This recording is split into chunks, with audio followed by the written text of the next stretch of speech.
Oh yeah, what's going on YouTube? TeeP back here with another tips with TeeP for you guys.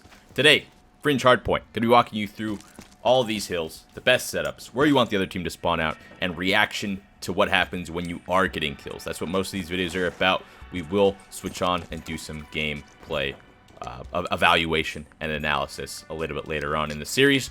But starting off, the flow of the map for this first hardpoint. If you're spawning on this granny side, you want your player in the hill to be in this location right here. You can easily peek out to this player at the fences, side barn, top barn, making sure he's got cover, staying down, racking up as much time as possible, and preferably watching his bricks.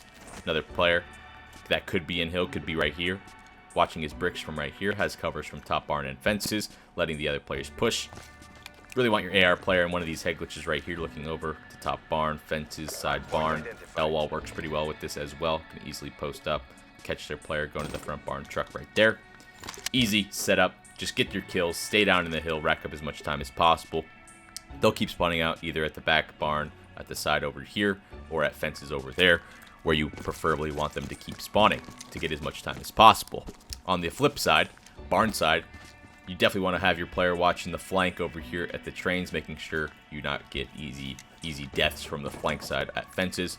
The guy in hill preferably wants to stay at this front truck right here or in this L corner, can sort of use it as a head glitch, watch the top granny, but basically wants to stay down and alive as possible, rack up as much time as he can to make sure his teammates are looking over him as well. These head glitches at the trucks are very useful as well for looking over top granny, L wall, back L, etc. The later seconds of this middle hill, you want to try and make sure you want to flip. Get barn side control over here at side barn alley, because it's a very easy and nice rotation point for your AR player to get over here to this back alley barn boxes right over here. If your AR player is on right here on rotation and the other team spawning out peaches or back granny, very easy kills funneling in. You're going to get a lot of intro time off this second hill if you have your AR player posted up here, not allowing them to push through tin to the hill. Basically, you want your sub players to be in the close quarter combat areas in the hill, inside a dub right there, watching your flank. And on this second hill, you want to try and push out both sides as far as possible so they keep spawning out either at fences or peaches over there. If you're able to have both these sides pushed out, it's going to let you manipulate their spawn much easier off of kills, because ultimately you want to try and get over, stack this tin side, force them out to spawn at that barn side behind you once you're holding the time at second hill, so it is able to set you up very easily for the granny hill, which is the most important hill on the map. If you're holding from the other side, for example, you want your one player strafing watching this back alley push, because they're going to try and get to this head glitch right here or right here.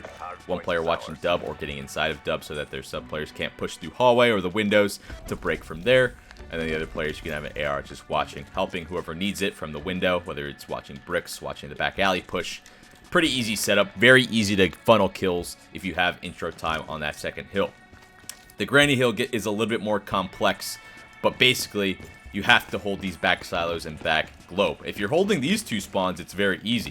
You're going to rack up probably the whole 60 on the hill, because they're going to kill you over and over again, but you'll be able to spawn up back here as long as you have influence on this backside of grannies. I would say your hill player should be an AR. You can watch the crosses. You can watch the back tin from the window right here from the tub. Very easy to get these easy gunfights. Through the funnels, can watch the push out of bricks, or if your guy at peaches at back globe needs help, you can watch the train cross right here. Your hill player needs to do a good job making sure he doesn't die. Challenging if he can, but ultimately staying alive and racking up all the time is pretty self-explanatory. You want to try and get as much time as possible. You want your sub player pushing up as far as he can, so he's able to put pressure on them so they're not able to push out as easily. Having your sub player roaming around this L area is the most ideal way to do it.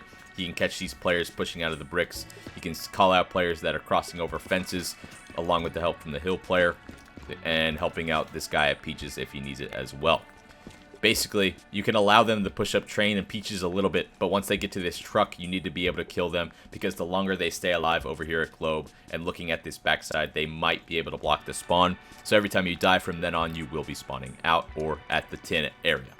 So if you're able to hold this time, hold the spawns, it's going to be a very easy hill for you, and going to set you up very nicely for the train as well.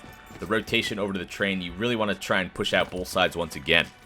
Having this peach side off the rotation is very, very useful, And I think fighting in from train from the Peach side is much more ideal as well. You can use this truck as cover a little bit better, get some height advantage right away, transition over to the wall run, and help your players that are a little bit lower in the hill, especially as an AR.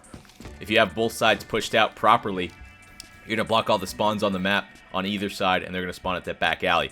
If you keep them spawning at that back alley, it's going to be a lot of easy kills for you and your team. You're going to build up streaks probably easily, and you're able to just post up, have your sub player or AR watch an L right here, have this guy post up, helping out whoever needs it, making sure to see where they're going to try and rotate and break from. If you have them spawning at alley, very, very easy to break.